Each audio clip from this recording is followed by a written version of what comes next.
దానియేలు గ్రంథము 9వ అధ్యాయము 4వ అంశం, 4వ ఉద్దేశం. 4వ ఉద్దేశం చూసుకుందాము. అక్కడ యుగాంతము వరకుండినట్టి నీతి బయలుపరచుటకు అనే మాట ఉంది. అక్కడ ఏముందండి? ఇంగ్లీష్లో ఎవర్ లాస్టింగ్ అని ఉంటుందండి. ఇంగ్లీష్లో ఎవర్ లాస్టింగ్ అనే మాట ఉంటుందండి. యుగాంతము వరకుండునట్టి నీతి బయలుపరచుటకు అనే మాట అదంతా ఓకేనండి. యుగాంతము అనే మాటను మనం మార్చుకుందాం. ఇంగ్లీష్లో ఎవర్ లాస్టింగ్ అని ఉంటుంది. ఇప్పుడు దాన్ని తెలుగులో నేను తర్జుమా చేస్తాను. అక్కడ పైన రాయబడింది శాశ్వతముగా ఉండునట్టి నీతిని బయలుపరచుటకు. ఏంటి? శాశ్వతముగా ఉండునట్టి నీతిని బయలుపరచుటకు. ఎవరి కొరకు? ఇశ్రాయేలీలకు. వారి పట్టణం 70 వారాలు ఎవరికి విధించబడ్డాయి? ఇశ్రాయేలీలకు. వారికి చెబుతున్న మాటలు అనమాట, వారి ప్రజలకు చెబుతున్న మాటలు. శాశ్వతంగా ఉండునట్టి నీతిని బయలుపరచుటకు అంటే శాశ్వతంగా ఉండే నీతి బయలుపరచబడుతుంది అని దానియేలు గారికి గబ్రియేలు దూత ఈ 6 ఉద్దేశాల్లో 4వ ఉద్దేశంగా చెప్తున్నాడు. 4th పాయింట్ ఏంటంటే అది మరొకసారి శాశ్వతంగా ఉండునట్టి నీతిని బయలుపరచుటకు. అక్కడ మీరు శాశ్వతముగా అనేది రాసుకోండి, లేదా ఎవర్ లాస్టింగ్ అని ఇంగ్లీష్లో ఉంటుంది. దాన్ని మీరు ఓకే చేసుకోండి. తెలుగు తర్జుమాలు కొన్ని మరి సరిగా చేయలేదు, వాటిని బట్టి మనం అర్థం చేసుకోవాలి. రైట్. శాశ్వతముగా ఉండునట్టి నీతిని బయలుపరచుటకు. ఇది 606లో దానియేలు గారికి గబ్రియేలు దూత ద్వారా క్రీస్తు పూర్వం వచ్చిన దర్శనం. దాని భావం ఇప్పుడు చెప్తున్నాడు. 4వ ఉద్దేశం అది ఇశ్రాయేలీయులకు. దీన్ని మనము యేసుక్రీస్తు వారు వచ్చిన తర్వాత చూద్దాం. రోమపత్రిక 3వ అధ్యాయము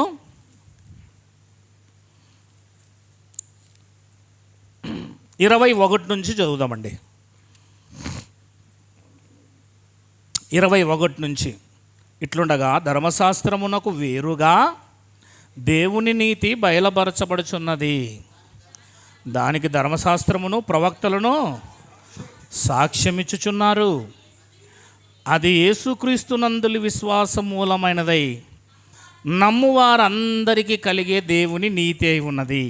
ఏ భేదమును లేదు. అందరూ పాపం చేసి దేవుడు అనుగ్రహించు మహిమను పొందలేక పోచున్నారు. కాబట్టి నమ్మువారు ఆయన కృపచేతనే యేసుక్రీస్తునందలి విమోచనము ద్వారా ఉచితముగా నీతిమంతులుగా తీర్చబడుచున్నారు.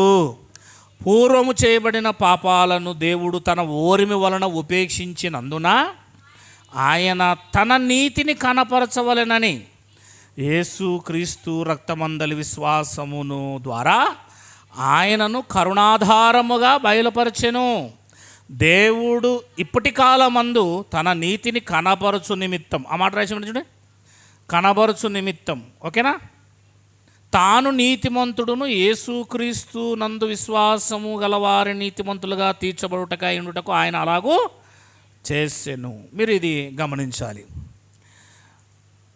కనుక యేసు ధర్మశాస్త్రమునకు వేరుగా ఏం బయలుపరచబడతా ఉంది? ఆ మాట మీరు 21వ వచనంలో చూశారు కదా. ఇట్లుండగా ధర్మశాస్త్రమునకు వేరుగా దేవుని నీతి, మీరు అందకేం చూశారు? శాశ్వతంగా ఉండునట్టి నీతి బయలుపరచబడుటకును అని చూశారు. ఉందా? శాశ్వతంగా ఉండునట్టి నీతి బయలుపరచుటకు అనే మాట మీరు ఎక్కడ చూశారు? దానియేలు 9:26లో. ఇప్పుడు 3:21 నుంచి మీరేం చూస్తున్నారు? ధర్మశాస్త్రమునకు వేరుగా దేవుడు తన నీతిని ఏం చేస్తున్నాడట? బయలుపరచుచున్నది అన్నాడు చూడు అక్కడ. అంటే నీతి బయలుపరచబడిపోయిందా? నాకు క్వశ్చన్. యేసుక్రీస్తు వారు సిలువలోనే నీతి ఏమైపోయింది? బయలుపరచబడిపోయిందా? అది మీరు నాకు అడగాల. ఇప్పుడు అదే తెలియాలి మనకంతే. మనం ఆగుతున్నది ఎక్కడ ఆగుతున్నామంటే సిలువ దగ్గరే ఆగుతున్నాం అంతా. దీని పని అయిపోయింది, అక్కడ పడేసి. సిలువ దగ్గరే నీతి బయలుపరచబడిందా అని మనం ఆలోచన చేస్తే బయలుపరచబడుటకు అని రోమపత్రికలో చెప్తున్నాడు. ఏమంటున్నాడు? బయలుపరచబడుతుందని రోమపత్రికలో చెప్తున్నాడు. రోమపత్రిక ఎక్కడని చెప్పాను నేను? 62 కదా, 56 దాటొచ్చేసాం మనం. సిలువ తర్వాత మనం ఏమొచ్చామో దాటొచ్చేసాం. ఇంకా బయలుపరచబడుతుంది యేసుక్రీస్తునందు. దేవుని నీతి క్రీస్తునందు ఏమవుతుంది? మీకు సరిగ్గా అర్థమైందో అర్థం కాలేదో నాకు తెలియదు, కానీ అర్థమయ్యేటట్టు చేస్తాను నేను. గలతీ పత్రిక 5వ అధ్యాయము 5వ వచనం.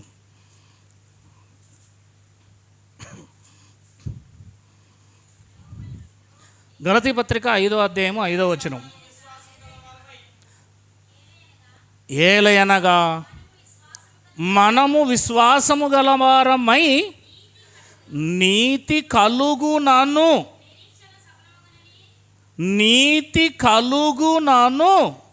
నిరీక్షణ సఫలమగునని ఆత్మ ద్వారా ఎదురు చూచుచున్నాము అన్నాడు. అక్కడ అర్థమవుతుందా?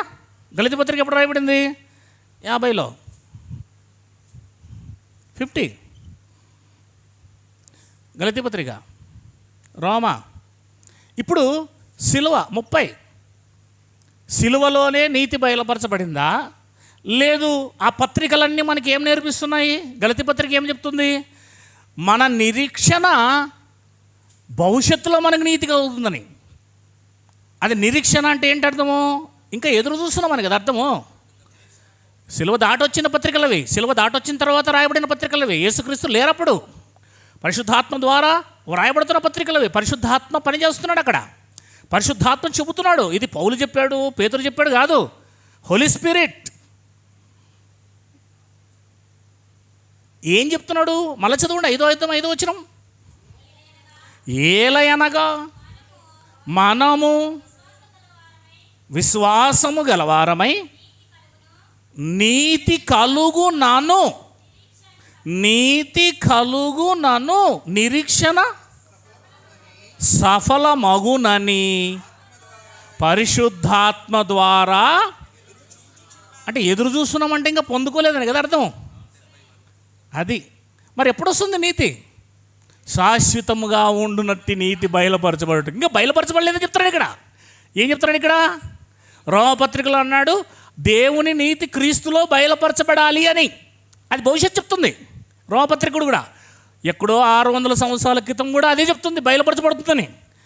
యేసయ్య వచ్చినప్పుడు బయలుపరచబడలేదు అంటున్నాడు. ఇక్కడికి వస్తే రోమపత్రిక 56లో అపోస్తలుల ద్వారా పరిశుద్ధాత్మ ద్వారా రాయబడుతుంటే అది క్రీస్తునందు బయలుపరచబడుతుంది అంటున్నాడు. ఇక్కడ చూస్తే ఆ నీతి కోసం మేము ఎదురు చూస్తున్నాము, ఆ నీతి కోసం పరిశుద్ధాత్మను కలిగి మేము నిరీక్షణ కలిగి ఉన్నాము అంటున్నారు వాళ్ళు. మరి ఎప్పుడు బయలుపరచబడుతుంది? శాశ్వతంగా ఉండే నీతి ఎప్పుడు వస్తుంది? చూసారా, ఎక్కడ లింక్, ప్రతి ఉద్దేశం కూడా ఎక్కడికో వెళ్ళి ఆగుతూ ఉంది. దీన్నే మొత్తం కొట్టిపడేశారు. ఎంత ఇంపార్టెంట్ అయిన దాన్ని, బంగారాన్ని బయటపడేసి బంగారంలా ఉన్నదాన్ని లోపలికి తెచ్చుకున్నారు అంతే. పూత వేయబడిన బంగారాన్ని. వెరీ వెరీ ఇంపార్టెంట్ అండి అది. చూడండి, మీ ఎప్పుడు బయలుపరచబడుతుందో కూడా మనకు బైబిల్ తెలియజేస్తుంది. ఇంకొంచెం ముందుకు పోదాం. హెబ్రీయులకు రాసిన పత్రిక 9వ అధ్యాయము 11వ వచనం. హెబ్రీయులకు రాసిన పత్రిక 9వ అధ్యాయము 11వ వచనం. అయితే క్రీస్తు రాబోవుచున్న మేలుల విషయమై ప్రధాన యాజకుడుగా వచ్చి తానే నిత్యమైన విమోచన సంపాదించి హస్తకృతము కానిది, అనగా ఈ సృష్టి సంబంధము కానిదైన దేవాలయము కానిది, మరీ ఘనమైనదియు పరిపూర్ణమునైదైనా అంటే పరలోకంలో ఉండే గుడారం, మేకల యొక్కయు కోడెల యొక్కయు రక్తముతో కాక తన స్వరక్తముతో ఒక్కసారి పరలోకములో ఉండే గుడారంలోనికి ప్రవేశించాడు అని చెప్తున్నాడు. ఇది ప్రవేశించాడు అంటే పరలోకానికి ఆయన పరిశుద్ధ స్థలంలోనికి ఏమయ్యాడు? ప్రవేశించాడు. అంటే ఇప్పుడు రక్తముతో పరలోకానికి వెళ్ళి రక్తముతో పరలోకానికి వెళ్ళి మరలా తిరిగి ఆయన బయటకు వస్తేనే కదా నీతిమంతులుగా తీర్చబడతారు. ఇది వెళ్ళారు అని చెబుతుంది అంతే, నీతిమంతులుగా తీర్చబడేకి అది కాదు. ఇప్పుడు దానికి మనము ముందుకు పోతే 10వ అధ్యాయం చదువుతాం. ఇప్పుడు 14వ వచనం అదే హెబ్రీ పత్రిక. ఒక్క అర్పణ చేత యేసుక్రీస్తు పరిశుద్ధపరచబడు వారిని, అదిగో సదాకాలము అన్న శాశ్వత కాలము అన్న సదాకాలమునకు సంపూర్ణులుగా చేసి ఉన్నాడు. దేని చేత? ఒక్క అర్పణ చేత. అంటే అర్పణ తీసుకుని లోపలికి వెళ్ళాడు. ఆ అర్పణ చేతనే సదాకాలం ఏం చేయబోతున్నాడు? అందరినీ శాశ్వతంగా ఆయన అందరినీ నీతిమంతులుగా చేయబోతున్నాడు.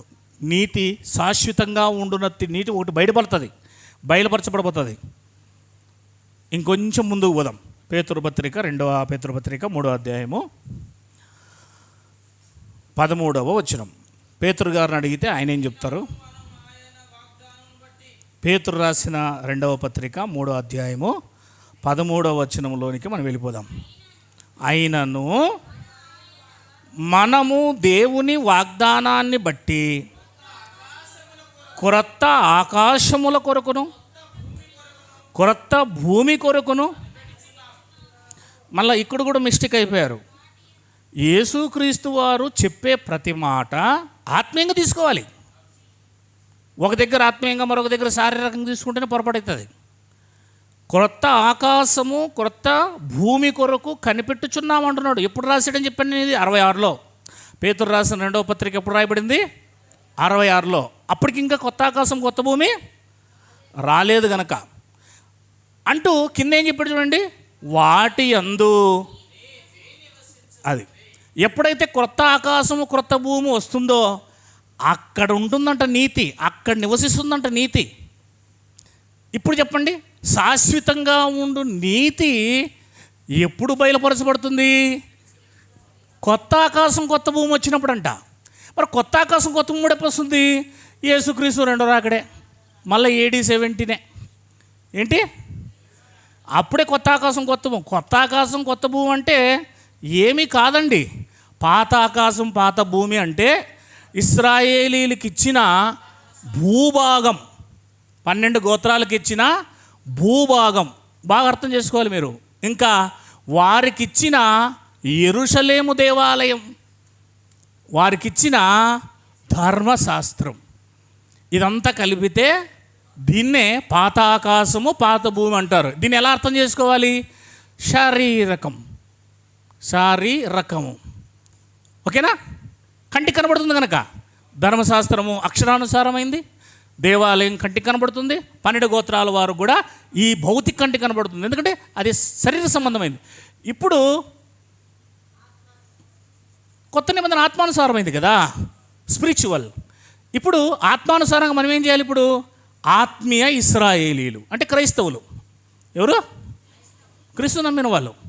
అందుకే మనల్ని ఏమంటారు అంటే ఆత్మ సంబంధీయులు అంటారు.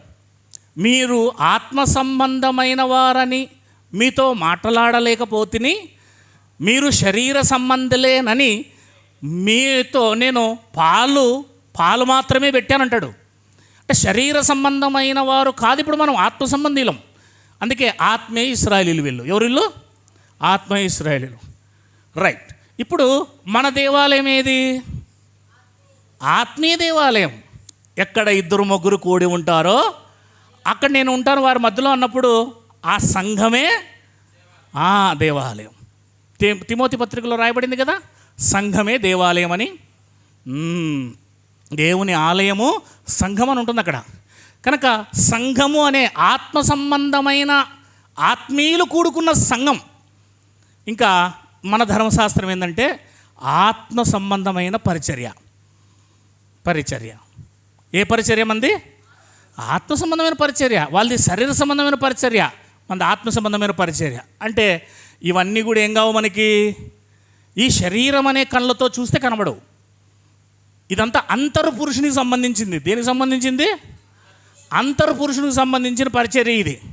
ఇది బాహ్య పురుషునికి సంబంధించిన బాహ్య అని మనం చూసాం కదా. ఇది అంతర్. ఈ బాహ్య పురుషుడు ధర్మశాస్త్రం కింద కేవలం శరీరాన్ని మాత్రమే కంట్రోల్ చేయడానికి ప్రయత్నం చేసింది ధర్మశాస్త్రం. కానీ లోపలున్న ఆత్మను కంట్రోల్ చేయలేకపోయింది, లోపలున్న హృదయాన్ని కంట్రోల్ చేయలేకపోయింది, లోపలున్న మనస్సును ధర్మశాస్త్రం కంట్రోల్ చేయలేకపోయింది. మనిషి లాఠీ పట్టుకొని పోలీసు ముందు మనం నిలబడినాం అనుకో భయపడతాం, లాఠీ పట్టుకొని ఉంటే, గన్ను పట్టుకొని ఉంటే. కానీ లోపల ఏమనుకుంటాం, నువ్వు దొరకాలరా నీకు అది చెప్తామంటాం. ఆ లోపల మొందేయడానికి ఈ ఆత్మ సంబంధమైన పరిచర్య వచ్చింది. అంటే ఒక మనిషిని పరిపూర్ణుడు చేయాలంటే లోపల హృదయంలో నుంచి మార్చాలి. ఇవన్నీ ఎక్కడి నుంచి మార్చాలి? ఆ హృదయంలో నుంచి ఎప్పుడైతే మారుస్తాడో అప్పుడు కన్ను మరసంగా చూస్తుంది, అప్పుడు నోరు మరసంగా మాట్లాడుతుంది, అప్పుడు చెవులు మంచి వింటాయి, అప్పుడు కాళ్ళు మంచి చోట్లకు పోతాయి, అప్పుడు చేతులు మంచి పనులు చేస్తాయి. అంటే లోపల నుంచి వచ్చే ఆ యొక్క సిగ్నల్స్ ఏవైతే ఉన్నాయో హృదయంలో నుంచి, అదే మనిషిని పాపంలోకి తీసుకెళ్తుంది. నేను చెప్పాను కదా లాస్ట్ టైము, రేపు ఉదయం కూడా మనం మాట్లాడతాం. పాపము అనేది శరీరానికి సంబంధించింది కాదు, అది హృదయానికి సంబంధించింది. హృదయములో చీకటి ఉందంటే, హృదయములో తప్పుడు ఆలోచనలు ఉంటేనే శరీరం ఆ పని చేయడానికి ప్రయత్నం చేస్తుంది. ఒకవేళ హృదయం మంచిదనుకో, ఏ మాత్రం కూడా దాంట్లో పాపపు ఆలోచనలు లేవనుకో, దొంగతనం చేయదు, దాంట్లో లేదు కదా. వ్యభిచారం చేయదు, అందులో లేదు కదా. మోసం చేయదు, అందులో లేదు కదా. పిసినారితనం ఉండదు, అందులో లేదు కదా. కామముతో చూడదు, అసలు హృదయంలో లేదు కదా. హృదయంలో లేనప్పుడు బ్యాంకులో డబ్బులు లేనప్పుడు ఏటీఎం ఎంత పెట్టినా వస్తుందా? ఇది వస్తుందా?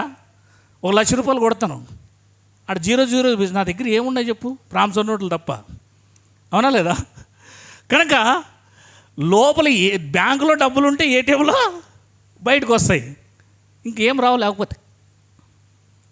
అంటే హృదయములో చెడుతనము ఉంటేనే శరీరంలో ఎఫెక్ట్ వస్తుంది, దాని యొక్క రుజువు కనబడుతుంది. సారాయి బంక దగ్గర ఉన్నాడంటే వాని హృదయంలో సారాయి తాగాలని ఉంది కనుక కాళ్ళు పోయాయి, నోరు తాగింది, చేతులు డబ్బులు ఇచ్చి సారాయి తీసుకుంది. అది ఉంటేనే లోపల, లేదనుకో లోపల వాడిని తోసినా కూడా పోడు.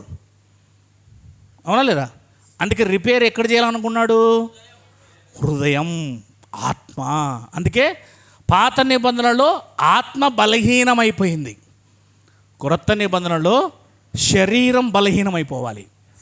అది అందుకే మీరు శరీర విషయంలో చచ్చిపోయారు అంటాడు కొత్త నిబంధనలో, ఆత్మ విషయంలో జీవం పొందారు అంటాడు కొత్త నిబంధనలో.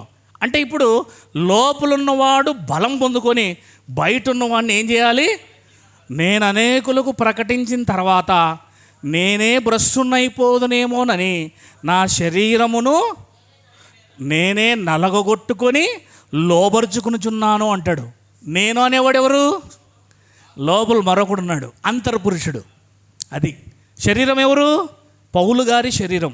కావాలంటే మీరు చూడండి, ఫిలిప్పీలకు రాసిన పత్రిక 1వ అధ్యాయము 26వ వచనం. వేరువేరా కాదు, మీరు చూడండి ఒకసారి. ఫిలిప్పీలకు రాసిన పత్రిక 1వ అధ్యాయము 22వ వచనము. ఆయనను అయిలా కోరుకుందును, తోచలేదు, ఇరుకుబడి ఉన్నాను, వెడలిపోయి ఆశ ఉంది, మేలు. మళ్ళీ అక్కడ చదవాల్సింది అసలేంది? ఏం ఎక్స్ప్రెస్ మినిట్లు పోతున్నావు ఏంటి? అక్కడే ఉంది అసలైన విషయం, చదువు. అయినను, అదిగో నేను, ఎవరు? ఓకేనా? అదే ఇంపార్టెంట్. నేను, అదిగో శరీరము నందు అంటాడు. చూడండి, నేను వేరు, శరీరము వేరు. శరీరములో నేను ఏమై ఉన్నాను? నిలిచి ఉన్నాను. అది నేను శరీరమందు నిలిచి ఉన్నాను అంటే, నేను అనేవాడు ఇప్పుడు ఏమయ్యాడు? పౌల్లో జీవించాడు, శరీరం చచ్చిపోయింది. కొత్త నిబంధన అంటే ఏంటంటే ఆత్మ సంబంధమైన పరిచర్య అంటే అర్థం ఏంటంటే లోపల ఉన్న ఆత్మ అనేది జీవంలోకి వచ్చి దానికి ఎనలేని శక్తి ఇస్తుంది పరిశుద్ధాత్మ. అందుకే అపోస్తులతో అన్నాడు, పైనుండి మీరు శక్తి పొందుకుందరు అన్నాడు. వాళ్ళేమనుకున్నారు, శరీరానికి ఏమైనా శక్తి వస్తుందేమో, కండలు పెరిగిపోతాయేమో, జిమ్ముకు పోతాం అనుకున్నారు. జిమ్ముకు పోతే కండలు పెరిగిపోతాయి అనుకున్నారు. ఒక్కొక్కటి తనతమని పైకి ఎగిరిపోతారు అనుకున్నారు. కాదు, లోపల ఉన్నవాడు బక్కసిక్కిపోయి ఉన్నాడు. ఎవరు? ఆత్మ. ఆధ్యాత్మిక జ్ఞానం లేక ఆ ఆత్మలోకి ఆ పరిశుద్ధాత్మ దేవుడు వచ్చి దిగాడు. దిగ్గానే లోపల వాళ్ళకి కండలు తిరిగిపోయాయి. ఏం తిరిగిపోయాయి? లోపల కండలు తిరిగిపోయాయి. అప్పుడు వాళ్ళు కన్న వాటిని విన్న వాటిని మేము చెప్పక ఉండలేం, చంపుతావా, కొడతావా, ఏం చేస్తావు, చేసుకోపో అన్నారు. అది శక్తి అంటే అదే అంటారు. చావడానికైనా సిద్ధమవుతారు. ఏమన్నాడు 1వ అధ్యాయం 21వ వచనంలో, అదే ఫిలిప్పీ పత్రికలో, బ్రతుకు నా మట్టుక బ్రతుకుట క్రీస్తే. ఈ మాట ఎవరైనా చెప్పగలరా? నా మట్టుక బ్రతుకుటైతే క్రీస్తు కొరకే, చచ్చిపోతే ఎవడు చెప్పుడు ఆ మాట. ఎక్కడైనా మనము ఎవరి దగ్గరైనా పెద్దల దగ్గర పోతాను అన్నామనుకో, పోతాననుకో, అట్లా అనకూడదు. పొయ్యి వస్తానలా, ఏమన్నదా? పొయ్యి వస్తానలా, పోతాననకూడదు అంటారు. పోతానంటే అట్లే పోతానని. అక్కడ ఏమన్నాడు ఆయన? నేను పోతే మేలంటున్నాడు ఆయన. ఏమంటున్నాడు? నేను పోతే మేలంటున్నాడు ఆయన. కనుక నేను శరీరమందు నిలిచి ఉన్నాను.